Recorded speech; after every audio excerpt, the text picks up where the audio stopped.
Nice move by Steve Fisher here. Bring it into the 19-9 game. Welcome to the 19-9 podcast. We're here in the studio today, and we're going to be talking about Midnight Madness. Each year, Midnight Madness serves as the perfect event to tip off the upcoming college basketball season. You leave the event realizing it's merely a scrimmage and a few contests, but it's the excitement, the entertainment, and 19-9 is going to bring some of that to this year's college basketball tip-off. Breivogel is going to tell you a little bit about what they've got in store. Yeah, definitely. Hey, if any of you are watching us online on our live event, welcome to the Midnight Madness 19-9 live event. Yeah. It's pretty exciting. So for some of you who are watching us, thanks for checking us out. This is basically the setup for the 19-9 podcast. So if you like podcasts and you like talking about college basketball in general, hardwood history, so you can find the podcast. We'll put some links on where to find that in the video description below. For those of you who are listening to this later and are just checking out the podcast, we'd love for you to check out our YouTube channel that we're getting started. We're going to have a lot of similar type of content.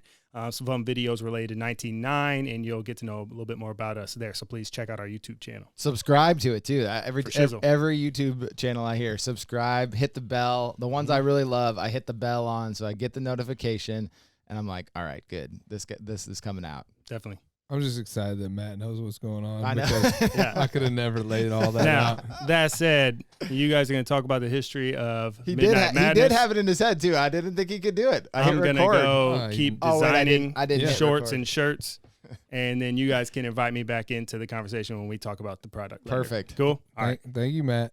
All right, we're talking about Midnight Madness, and this is I was absolutely excited about this because growing up, this meant the world to me, and it's coming along at the perfect time right now because the NBA just ended.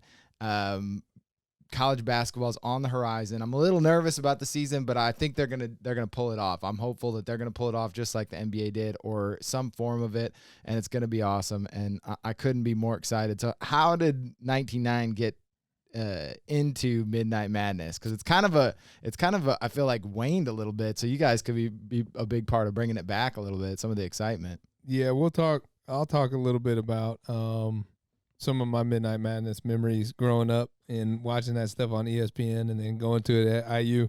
But as the only exclusive college basketball company in the United States, we figured that we should just have our own Midnight Madness and celebrate it. We have a new product line that's coming out that we'll launch later on tonight at midnight. Actually, 11 our time. We're in the GOAT down here in Central Time. So we'll be launching 10 schools with a new product line. We have some exciting teaser things that are coming out too. Some sticker packs and some glow-in-the-dark shirts and all kinds of fun stuff. We thought that it would be dope to kind of put our own spin on it. We don't know what the status of Midnight Madness is for colleges this year, and it can range anywhere from late September to late October when people do it. But it used to be just a general celebration about the first day of practice, when the clock struck midnight. And so we were like, you know what, it would be dope to have some launches and tie into our new product line, which makes sense, and have some fun down here, and then do the YouTube channel and the podcast and all that stuff and tie it all together. Well, there's some synergy. As I walked in today, there's Maryland up working on some Maryland stuff, and then that's where it started, right? We don't have Maryland yet. You're giving away all the inside secrets. I mean, you guys are working on all kinds of stuff. That's the cool thing is that you guys are all, when I come down here, I get previews. You're not necessarily having them, but I think that people are excited about that, all the things that you're working on, right? Like I see on the Instagram comments, people that you're working on. Worn out, man. I know. They wear me out. But people don't realize that even before you get them, like you guys are preparing in hopes, and you're trying to get it. That's part of the hustle. It's part of the grind. Is like getting it, and I think it was just neat to walk in because I quizzed you. Who is the coach that started all this stuff? Yeah, Lefty Drizel, Maryland, and it was a 1.5 mile run. So it was like 1971 or something, I think, something like that. Yeah. What was cool about that was it probably goes unnoticed if they don't invite students. Right. So we invite students to the track where they could sit and watch which is people crazy. run, which is funny. Yeah. Turns into a bit of a party or whatever, and then people start looking forward to it.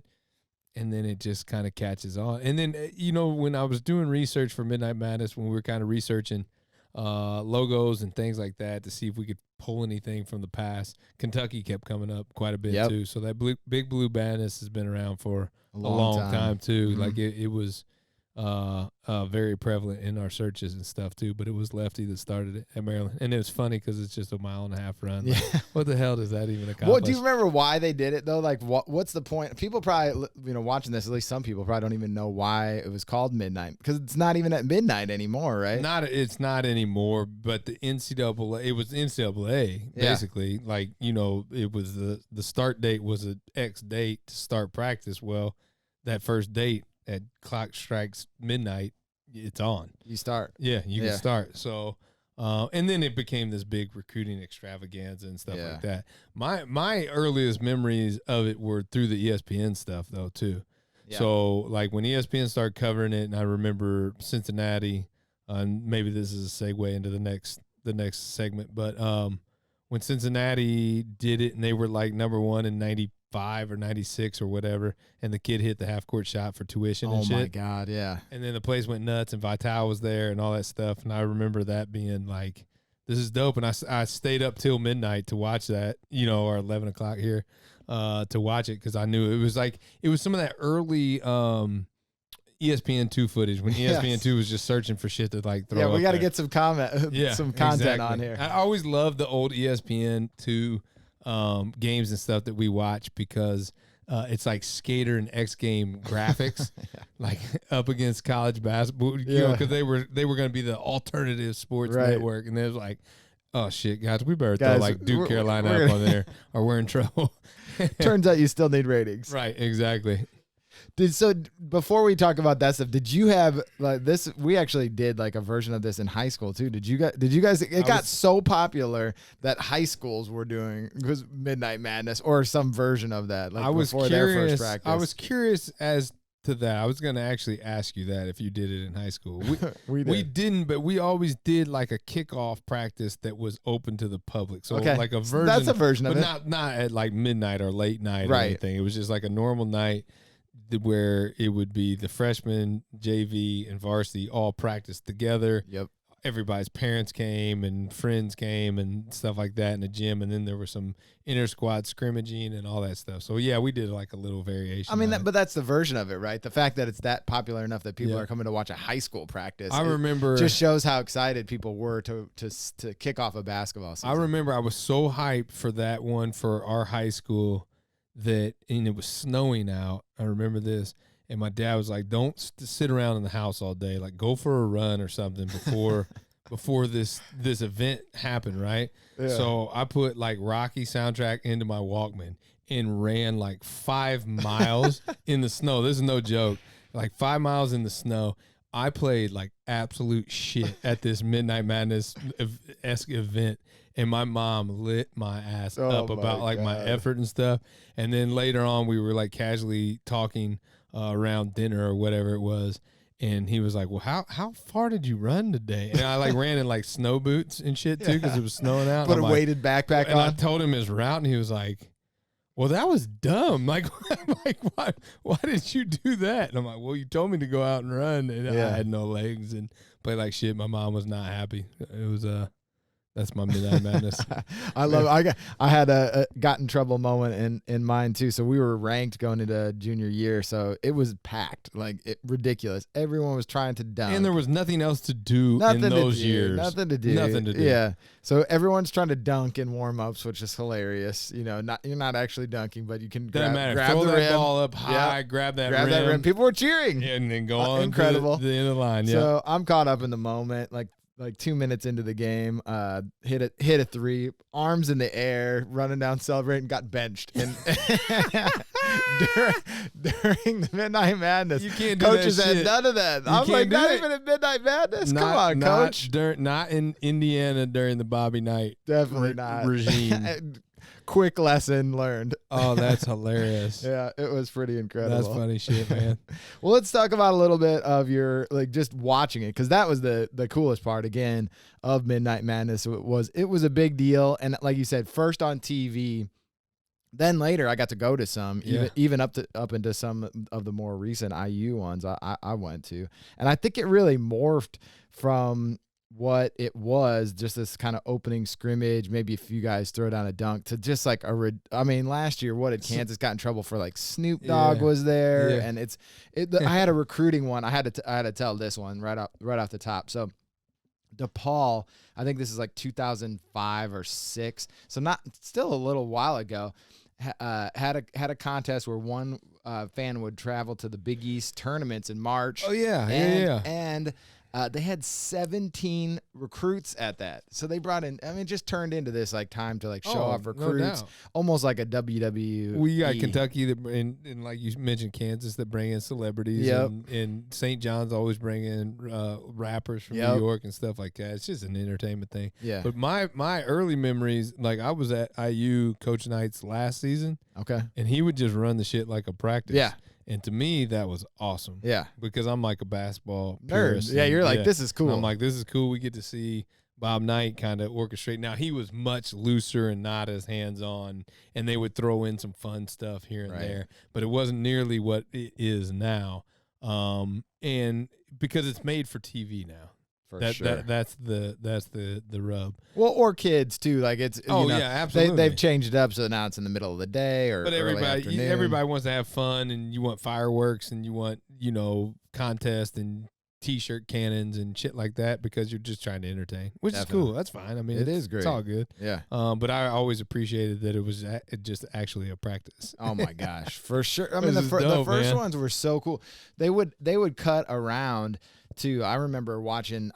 It might have even been on like CNN when it first started. Like it was that big because it just seemed like such a big deal, almost like the first game of the season where you could hear these talents. And I think it was that quality where players weren't as accessible. There wasn't as much information on Instagram or wherever. Like it's the first time you get to see Jerry Stackhouse in a North Carolina seen none uniform. of these guys, like Rasheed Wallace. Yes, I mean, exactly. I didn't even know what they look like, let alone see him play.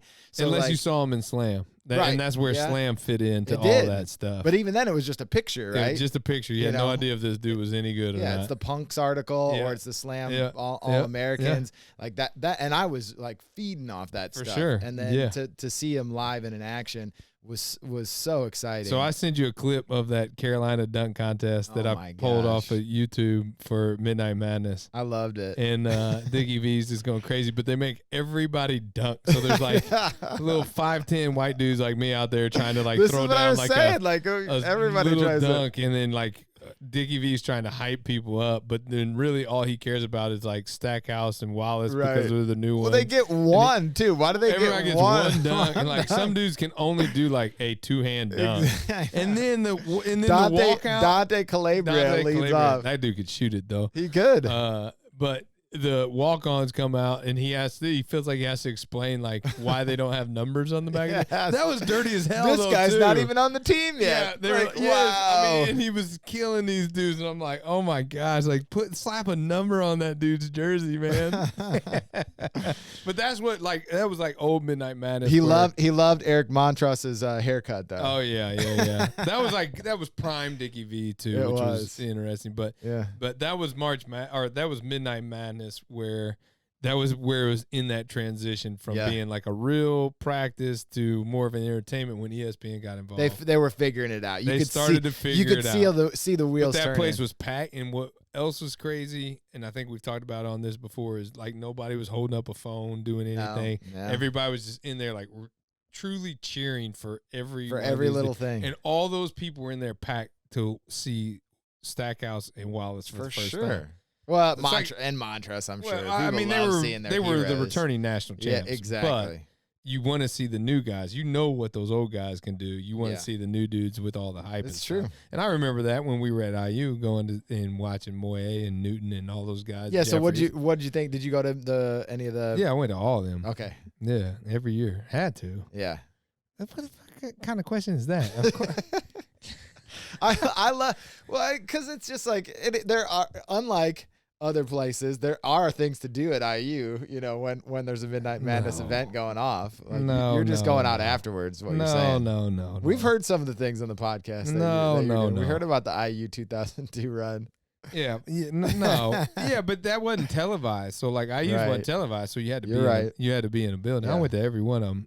Most of them I don't really remember. I remember nights because it was just like a practice, and I thought that was cool. Yeah. And I remember Mike Davis's first one a little bit because they introduced like a dunk contest and 3-point contest, I think, for the first time. Yeah. Didn't George Leach win it or something crazy? Yeah, I think you might be right. Yeah. I think you might be right. Yeah. But, yeah. And then, I mean, I don't know the last one I've watched on TV, though. I know. It's been a while, and maybe I'm just older. Well, I think that we can get into some of that. I think that's what's fun about you guys. When you said something about Midnight Madness, it triggered like the old memories of it. And like it's not that you can't find good moments, but I think that you have to be tied to a team, or you got to be watching for one specific team, because it's just it's such a spectacle now that it's not, you can't, you're not going to see as much basketball. Like you're really just watching to get a glimpse of these guys. The scrimmages are NBA All-Star games where nobody plays defense 100%. and everybody's just trying to dunk and stuff. Yep. Where you're like the basketball purists are trying to get a real look at this kid. Right. This new heralded. Yeah. You're watching. You don't get that. You're not even watching Summer League level. Right. Yeah. But if you went to Bobby Knight's when Damon Bailey was there, you got to actually see Damon Bailey compete against Calbert Chaney and Greg Graham and those dudes and play. And it was like that across the country too. Yeah. So, man, I miss those days. No doubt. I haven't been to an IU one in a while. Well, did you go to any of them when they were they got it back in the rankings with Oladipo, Zeller, and those guys? No, the ship has sailed for me on Midnight Madness. Okay, so I went to a couple of those too, and I think that is so they had the recruits there. It was still kind of interesting just because they do like a 3-point contest, and I think Zeller won the 3-point contest one year. I'm like, wow, Zeller can shoot threes. And there are little things that you could still, even as a nerd, but the entertainment of them was worth it, especially for something free. And I think that that Midnight Madness, one of my favorite things about it still, and even thinking about it now, is that it gets you so hyped for the season. Like, this is the moment that your team, if they're anywhere near the top 10 or even the top 25, you can think like, hey, we might have a shot this year. Yeah, like that quickly erases, but that it's so much fun as a fan to think about having a shot at a national championship or a Final Four or whatever, just to have a great season. And the buildup of it is so much fun. It's like, the new iPhone coming out. Everyone gets so hyped up over ridiculous things. Like, this is such a fun thing to get excited about. Why not? Like, it's going to be new. It's going to be different. Get to see the guys for the first time. I don't know. I think, and there's nothing to be pissed off about. Nothing. Like, then nobody can lose. Exactly. So like, it's just like a feel good thing. In a year like this, like a perfect time to like just enjoy it for an hour. I did try to find online. I did a shitty job because I didn't find anything, but I didn't know if schools across the country were having it or not having. I haven't the heard Midnight Madness either. stuff. So everything I looked up was from 2019, basically. I guarantee that if they've got TV contracts, they're going to do it because they're doing they're practicing, so they're gonna have something on TV. Yeah, ESPN's got content to. Well, fill I will now. watch it this year. I will watch it for sure. Yeah. And some, I don't know, some of them probably already We got started. the YouTube. We'll put it in the links and in the. Because that's the other links. thing. Like now the dates vary so much. Yeah. So like people do it all across, literally for a month. I know. It used to be just that one drop dead. Yeah. Standard date. Do you think that what do you think changed it more, like the format change of it, or was it just that it's not at midnight? Because even like for high school and for college, the difference changed in that. Like there was an actual dead period in the summer where like it's over. Like you guys shut it down. You can't really talk to the players. You can't practice in any organized way. And now it's like not really like that. They're there all summer. It's not, it's way, even in high school they can go to camps during the summer together. Nothing's as good as it was in the 90s. Well, but what do you think it changed it more? Is it the format change where they're trying to make it more of an entertainment, or is that's probably helped them? Yeah. I would think. Okay. I think the entertainment stuff has probably helped them with the age demographic that they're going after, like we talked about earlier. I don't know. I mean, I don't know. I don't know why I don't watch anymore. Yeah. I don't. But then when we came up with this idea to do our own Midnight Madness tonight, Now you're back in. then I was like, you know what? That's a great idea. Okay, I've got some more moments for you, so you can decide whether you like these or not. But these are some of the ones that I picked out that I remember.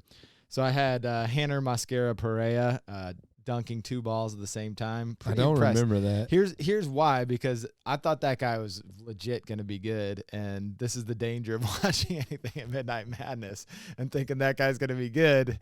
He was never good. Yeah, he was so athletic. Just raw. Just so athletic. Completely raw. He couldn't put it together. Sometimes it happens, man. I mentioned the DePaul recruits. I had Florida had William Hung. Do you remember him? American Idol. Yes. Oh my gosh. Yes. So I think this is one of those things where it started to change a little bit. So he's at the Florida Midnight Madness throwing David Lee an alley-oop dunk, David Lee, and then singing there, just like, wow. Oh my gosh. Wow. All right, this one was an old one that I remember, but I found I was looking for like clips and stuff about it. 1995 Kentucky. This is again my iPhone description. This guy, Wally Clark of Lexington, was first in line for tickets to the Kentucky one. He stood 17 days in line. That shouldn't surprise you. 17 days. Kentucky fans are nuts. 1995. So that's that number 1 team in the nation. They had Walter McCarty, where they Tony talked Delk. about the second team being the second best team in the country. Yeah, Tony Delk came in as Antoine Catman that year. Interesting. Yeah, from the roofs. They had him on cables coming down from the roof. Oh my! You could never do that now. I know. What if them things snap? I know. Holy shit! Tony Delk, goodbye. Good Lord, what was he thinking? Won the title that year. Arkansas did following the '94 national championship was on CNN for the cut. So that was the thing. And then I think I saw something about that. And then Tom Izzo, by the way, Michigan He loves State, it, doesn't he? He goes nuts. Goes nuts. I found it. That was probably the 70s, most content I He did found. like the hippie. He did. What else? He's come in on all kinds of Iron Man, stuff. he came in as. There was something on a horse or something too, right? I don't know what it was. It was last year, a couple of years ago. He got shot out of a cannon. I was like, Izzo, what are you doing? He loves it. What are you doing, man? That's awesome. So, mark me down for watching Michigan State if they are on exactly. He's TV. guaranteed to do something crazy because he's just into it, and it doesn't surprise me. Like he is that coach. Talking to Jason Andreas, who's done some of the podcasts with us and did his Tales from the Bench from the year they won the championship, literally said like after like on the ride home, Izzo was talking about like strategy already for the next season. That guy is just hooked into basketball in a really deep way. That's awesome. That's awesome.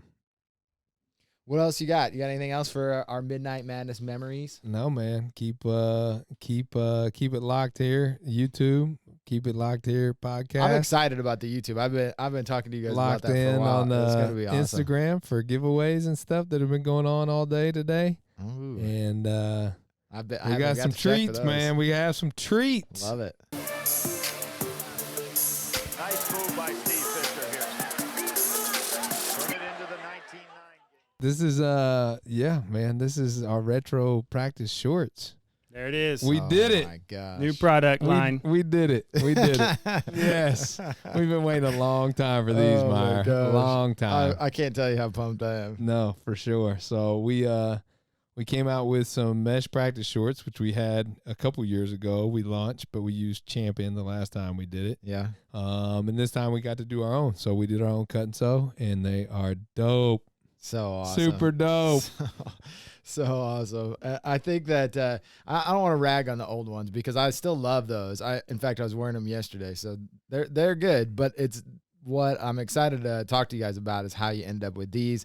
The difference is they are because they really do feel like a 2.0. You don't think sometimes that you can change practice shorts or shorts in general, but then you put on a pair that you really love and you're like, oh my God, I want to wear these the rest of my life. Yeah, like, we call them live in these. We call them practice shorts for the tie-in. They're really, if we're being honest, they're lifestyle shorts. Yeah. So they're shorts that you can wear anywhere. They're super high quality, super heavy mesh. We went through a lot of prototypes. I bet. A lot of back and forth with our manufacturer to get them right. But yeah, they're They are lifestyle shorts. These can be worn anywhere. I feel like now that you get to wear shorts to work, you're more particular about the shorts that you're wearing. Yeah, You gotta. Not that you weren't discerning already. There is no but now- 2/3 rule I mean, down here. So definitely pockets. That's Yeah. a big deal. I'm going to be honest. Yesterday, I was wearing some 03 Syracuse shorts from before we did pockets.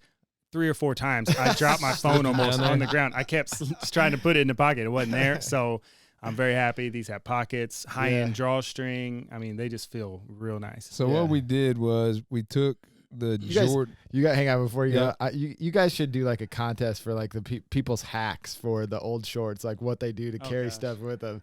Because I've got all these like little hacks because I love my old shorts. So I've got like, can it in sit the in my waistband? waistband? Oh my God. I That shit got drives me everything. crazy. I thought about like sewing a small pocket into them. We've had people that do it. Put that little Lululemon cut in the Exactly. back or Yep. something. Yeah. That'd be dope. Yep. But no, when we started to make these mesh shorts, like it was always on our agenda, it was always on our radar. We always wanted to do these, but we wanted to do them right, and we weren't happy with the way the first ones turned out, if we're being honest. And so what we did was Jordan Brand came out with those Jordan practice shorts, the UNC practice shorts. So I was actually, funny story, I was in Atlanta with Aaron Loomer from our company, our president of our company. And those shorts came out. Remember, they came out with the Converse and 2 release too. So it was like a combo pack of the Converse that he wore in college with the 2s, and then, which I can't remember what the tie-in to the 2 was. And then there was the Carolina blue pair and the navy pair.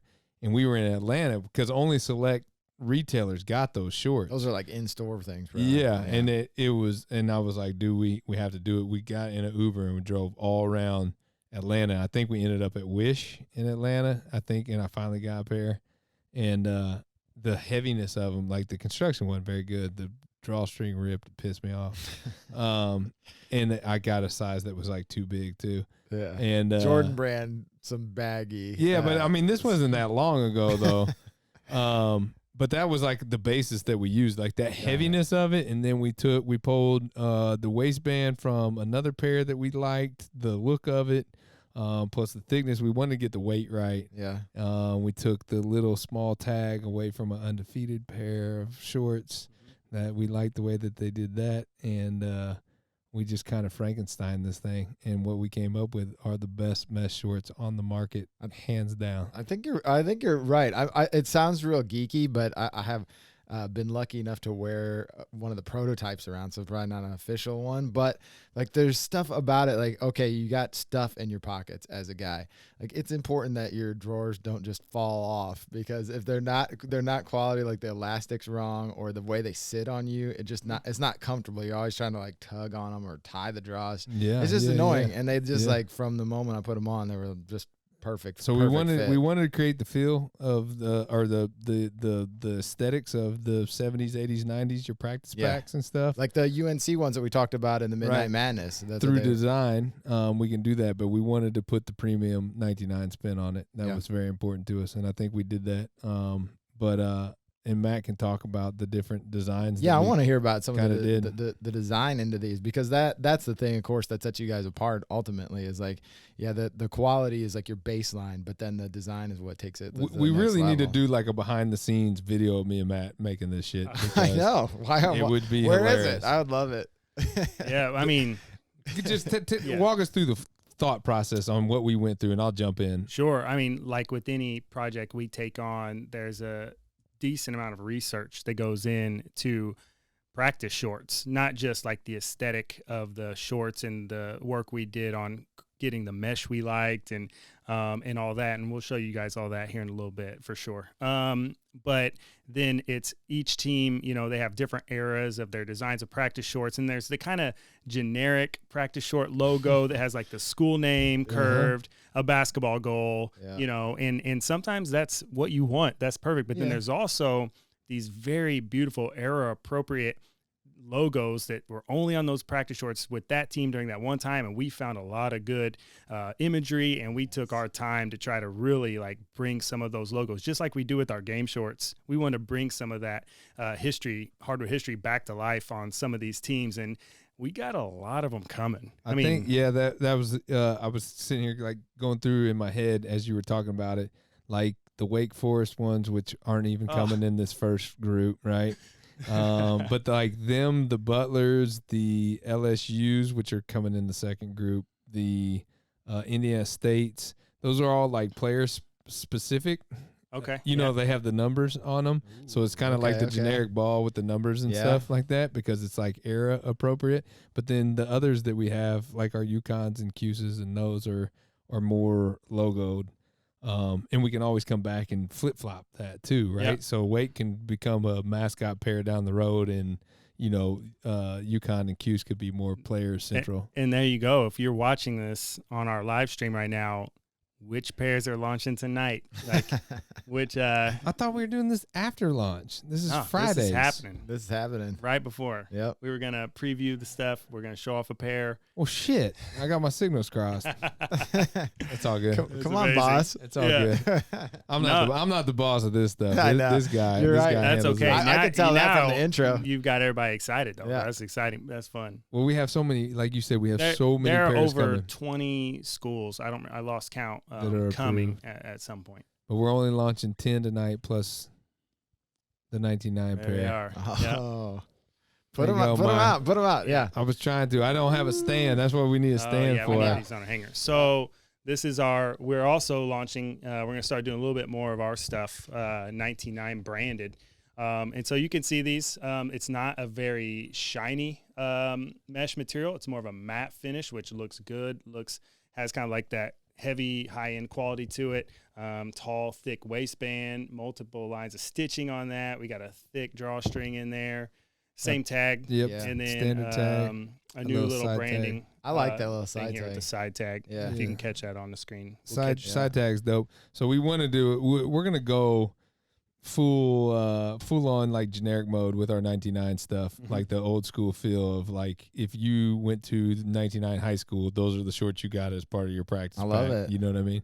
And I love those. And everybody that we've given a pair to has hit us They're back. like trying. So this. Okay. So it's crazy. So this is what I wanted to get into because you know it's something cool because what you did with practice shorts, right? They didn't back in the day. They didn't sell practice shorts. No one did this, right? So it was like a thing where the players would try to steal their own practice shorts because a lot of times they wouldn't. Oh right, yeah. You wouldn't even get like extra pairs of them. So Nike you know? Nike did it So- in 95, 96. They came out with practice packs for Duke, FSU, Arizona, Michigan, UNC, and I might be forgetting some. Yeah. But up until then and since then, none of that stuff's existed. So, like, I'm pushing hard to get into the practice jerseys too at some point. So maybe I that's agree. next Well, midnight. What was Madness. the other thing too about the old uniforms is that unlike your guys' shorts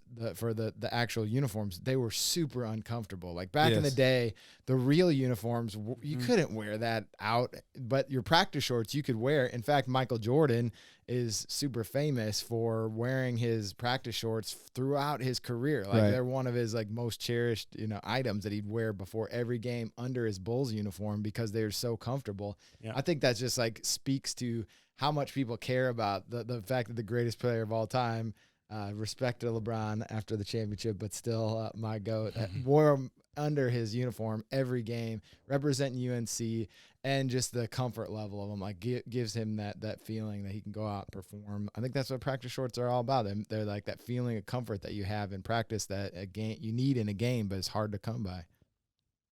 Yeah, I mean the comfort was huge to us. Like those shorts in our retro practice shorts are super comfortable. I'm really proud of our game shorts and Yeah, our no just doubt. our retro shorts. I'm comfortable when I look at other shorts from competitors and stuff. Our stuff is so much more comfortable than those are. And they're very well made. And these are the exact same way. Yeah. Like comfort is athleisure wear is taking over, especially with everybody at home with COVID. kidding. You know what I mean? But like the construction of it, we went to the nth degree, and I know it's hard to like portray that in front of these cameras with that stuff, but you felt them, Yeah. you've worn them, we've worn them, the people we've given to worn them. Like, you're not going to find a better pair of mesh shorts, period. You're just not.